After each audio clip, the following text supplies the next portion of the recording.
welcome back to my channel. I am so excited about today's video. We are making the most epic healthified cinnamon rolls to date. I've cracked the code. I've made cinnamon rolls healthified that actually taste really, really good. And don't get me wrong, there's butter, there's sugar, there's flour in these, but I'm using whole real some ingredients. There's no refined sugars, there's no weird oils or anything in this recipe. It's all real ingredients that you probably already have in your pantry right now. Get excited, these are delicious. I cannot wait to share the recipe with you guys. And the icing, oh my goodness, is probably the best part and has a secret ingredient. You guys will have to wait to find out. Now, before we hop in, I just want you to pause this video, hit that red subscribe button down below. I post 3 times a week on my channel here, so if you guys don't want to miss out on a video, make sure you are subscribed. And without further ado, let's hop right into the video. In a small saucepan, I'm gonna warm up some unsweetened almond milk. You want to warm it up till it reaches about a temperature of 100 degrees Fahrenheit or 40 degrees Celsius. It's really important that you don't overheat it, otherwise you're going to kill the yeast that we're going to sprinkle on it in just a second. Remove it from the heat and then transfer it into a bowl. I'm going to sprinkle on over top some yeast. Now there's regular yeast and quick rise yeast. I'm just using the regular one. I'll have a link to it on the blog post. And then I'm taking some coconut sugar and I'm gonna sprinkle that right over top evenly as well. The sugar is gonna help feed the yeast, and you're just gonna let this sit for about 10 minutes to activate the yeast, and you're gonna see it get nice and foamy, and that's how you know your yeast is good to go. Now that the yeast is all nice and foamy and activated, we're gonna add in our melted butter. This is melted and then I let it cool at room temperature, so once again, you don't kill the yeast if it's too hot. I'm also gonna add in 1 egg yolk and vanilla extract. Whisk it all together until combined. Set that aside while we mix together our dry ingredients. In a large bowl, combine light spelt flour and sea salt. Just give it a quick mix to make sure everything is mixed well. And then I'm just gonna kind of create a little divot in the middle so I can easily pour in the wet batter right in. This just makes it easier to mix up and form a dough. Once you have something that sort of resembles dough, you can go ahead and flour your surface and take that dough and just knead it a few times. You want to knead it for about 5 minutes, just until it kind of really combines together. You're really activating the gluten in the spelt, and you'll just start to notice it has more of an elastic feel to it and it's a little bit smoother. Take that same large bowl that you had the flour in and just lightly grease it. Place the dough in and just make sure you get the oil on top as well, and cover. I'm just using some beeswax paper and then a clean dish towel over top. And then you're gonna set it aside in a warm place to rise for about an hour or 2. While that's rising, you can go ahead and mix together our filling. So I have already some coconut sugar in a bowl, and I'm just gonna add in some cinnamon. Actually, there's a lot of cinnamon because you really want that flavor to pop through when you're biting into the rolls. Just give it a quick whisk to combine. So once your dough has done its first rise, you'll notice it's pretty much doubled in size, which is really cool. The yeast has done its job, and then you just want to kind of punch it down just to kind of calm it down a little bit. Remove it from the bowl and then flour your surface, and then we're going to roll this out to form our rolls. I like to flour everything, my hands, the surface, the roller, just so that you don't have anything sticking anywhere. You want to roll it out into a large rectangle, kind of about 12 by 18. You know, if you want to get really specific, you can go ahead and take a ruler just to be sure, but I mean, you can kind of eyeball it as well.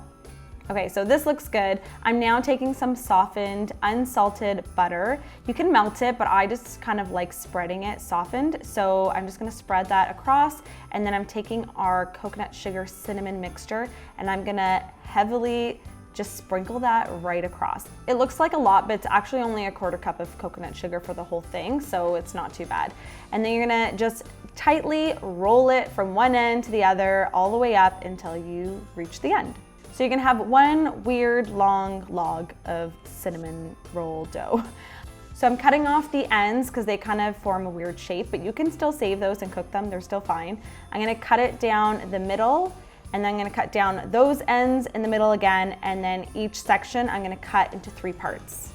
That way we'll have even pieces. You should end up with 12 rolls. So we're gonna take all these little cut rolls and place them into our baking dish. I've just lined it with parchment paper, and I've sprayed a little bit of avocado oil just to make sure nothing sticks. Evenly arrange your cut cinnamon rolls into your baking dish. Cover again with a dishcloth. I know there's a lot of a lot of waiting in this recipe. And you're gonna set it aside to rise for another couple of hours. Once again, the dough is gonna double in size. This is optional, but you can take some melted butter and just brush it on top just to help it stay nice and moist when it's baking in the oven. So while that's baking, let's make our glaze. In a small saucepan, I'm just gonna warm up some coconut butter.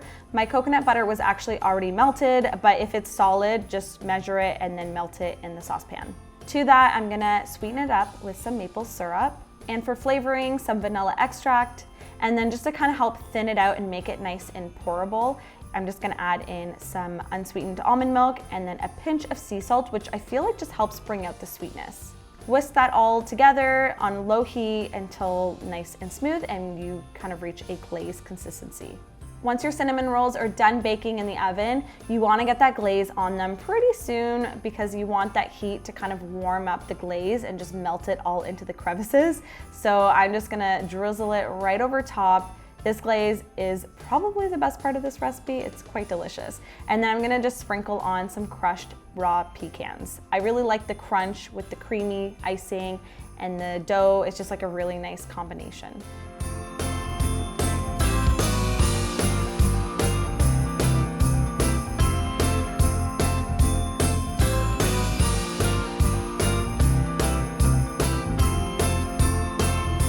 There you have it, health nuts, a delicious, healthified version of the traditional cinnamon rolls with a coconut butter maple glaze. The glaze is probably my favorite part. Do not skip out on the glaze. And yeah, I know you're gonna love it. They're cinnamony, soft, moist, sticky, everything a cinnamon roll should be, and they're perfect for the holidays. Now, let's do some taste testing, shall we? All right, so I have a little taste tester, not a little, he's taller than me. Taste tester with me. Mine? Oh, you got it. Yeah, you got it crouched down at my level. Cheers. Ready? Mmm. It's chewy, moist, cinnamony, buttery, everything you want for the holidays. It's good. I think I've already had like, I don't know, 10 of these in the last few weeks when we were testing them out. We've been eating these nonstop. They just keep getting better with time, just like me. So good. Delicious. Thanks guys for watching. What should they do? Like, subscribe, ask for more of me, and that's it. Have a great, happy holiday. Merry Christmas. Thank you so much guys for watching. The recipe is linked down below. Happy holidays.